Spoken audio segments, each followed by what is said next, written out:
Laskar Sabilillah siap untuk mempertahankan sejarah-sejarah bangsa yang dilencengkan oleh para habib-habib yang menumpang hidup di bumi Nusantara. Kita sebagai rakyat bumi Nusantara, kita lawan habib-habib yang merubah sejarah nasional, sejarah budaya, sejarah NU.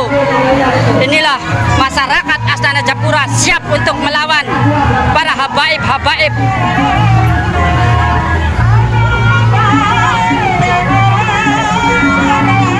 Inilah pemuda-pemuda Astana Japura yang siap melawan para habaib, habaib yang konyol,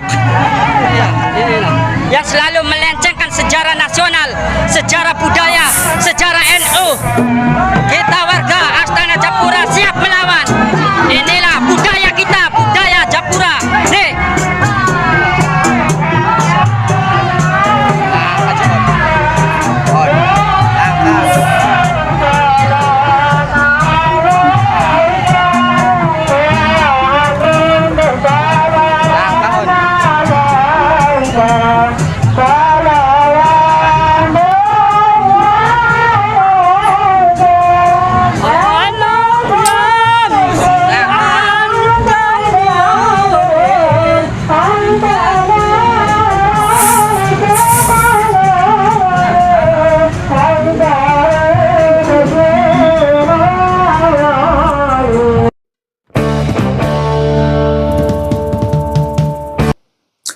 Kita semua sudah melihat ya cuplikan video bersama saudara-saudara kami, sahabat-sahabat kami PWI-LS Astana Japura Kabupaten Cirebon ya. Luar biasa ini melakukan pawai. Ini membuktikan bahwa tingkat kesadaran ya khususnya di daerah Cirebon ini sudah mulai terbangun, saudara-saudaraku. Ini menarik. Jadi apa ya? Keberadaan perjuangan Wali Songo Indonesia Laskar Sabilillah ini betul-betul dirasakan manfaatnya oleh warga, sehingga mereka berbondong-bondong gabung, menyatukan tekad, membulatkan tekad untuk meluruskan sejarah bangsa dan bernegara kita yang hari ini tidak baik-baik saja. Mulai ada orang yang berani ngutak-ngutik sejarah bangsa dan bernegara kita. Kalau Kabib ini tidak pola, otomatis kami sebagai warga pribumi ya, ini tidak akan menyuarakan tentang kampanye anti Habib, tidak. Tetapi mereka sudah berulah berani mendistorsi sejarah, yang mana sejarah ini adalah pegangan kita semua.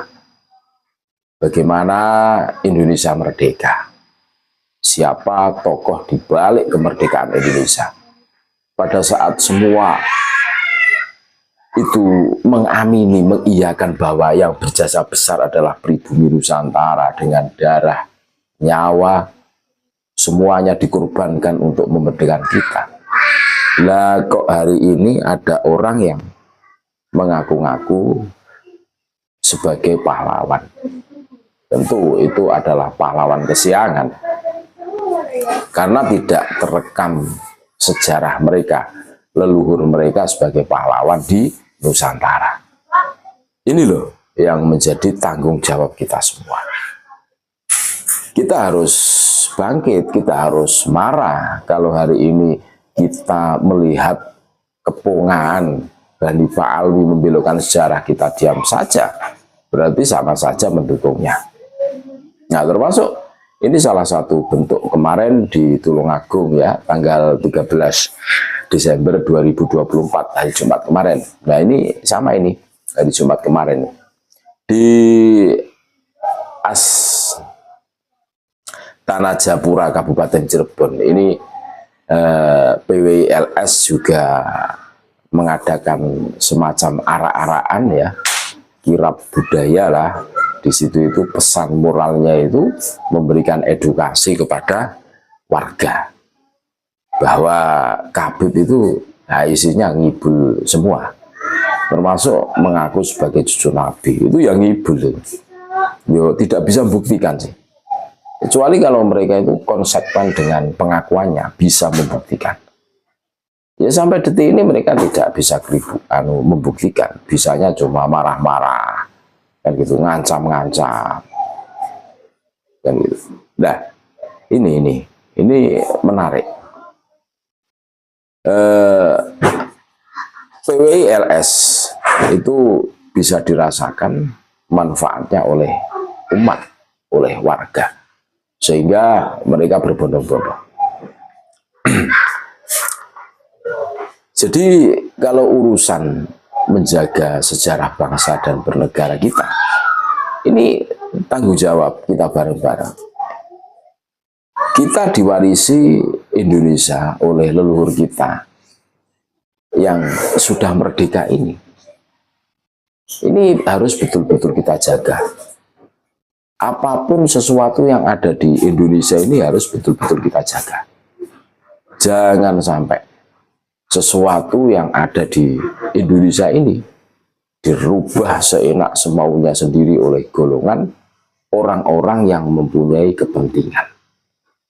Kalau semua yang berjasa di Nusantara ini adalah Khabib Dobolowi, padahal rekam sejarahnya tidak seperti itu, ini sangat berbahaya. Apa-apa semuanya itu yang berjasa mengislamkan orang Nusantara Khabib, yang berjasa memerdekakan Indonesia Khabib, terus semuanya itu Khabib, wah berat.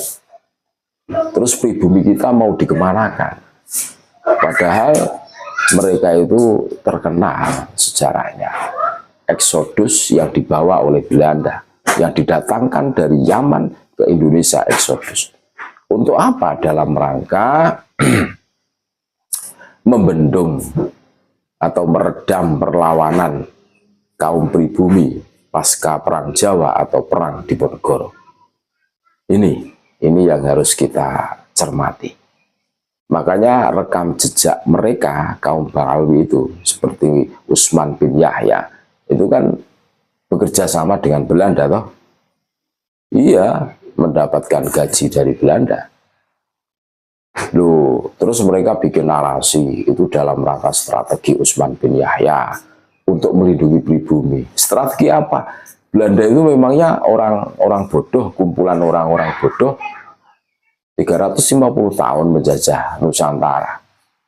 Ini membuktikan bahwa Belanda itu, wah, pintar, bisa mengelabui orang-orang Nusantara, gitu loh. Strateginya masuk. Ya kita semua tahu lah, sejarah juga mencatatnya dengan tinta tebalnya. Tujuan Belanda menjajah Nusantara itu dalam rangka mengeruk kekayaan Nusantara untuk membangun negara Belanda. Nah ini fakta ini. Nah, pada saat terjadi Perang Jawa, otomatis kerugian besar menimpa Belanda. Bahkan dari sejarahnya itu, Belanda itu krisis moneter, kerajaan Belanda. Sampai di situ pecah menjadi 3 bagian, kan gitu.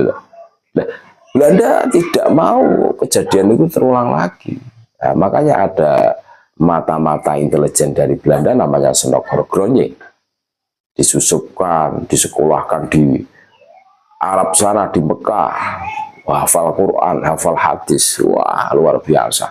Dimasukkan ke pesantren-pesantren mencari info kelemahan orang Nusantara itu apa. Oh ternyata kelemahan orang Nusantara itu yang mayoritas Muslim, ya itu sama orang yang hidungnya mancung mengaku cucu Nabi. Mereka akan bertekuk lutut. Dan sampai detik ini terbukti bagaimana hegemoni pengaruh yang diterapkan oleh Khabib Dobolowi ini terbukti sampai detik ini. Kita merasakan sampai di situ ada pendistorsian sejarah. Nah ini waktunya kita bangkit, waktunya kita menentukan sikap, saudara-saudaraku.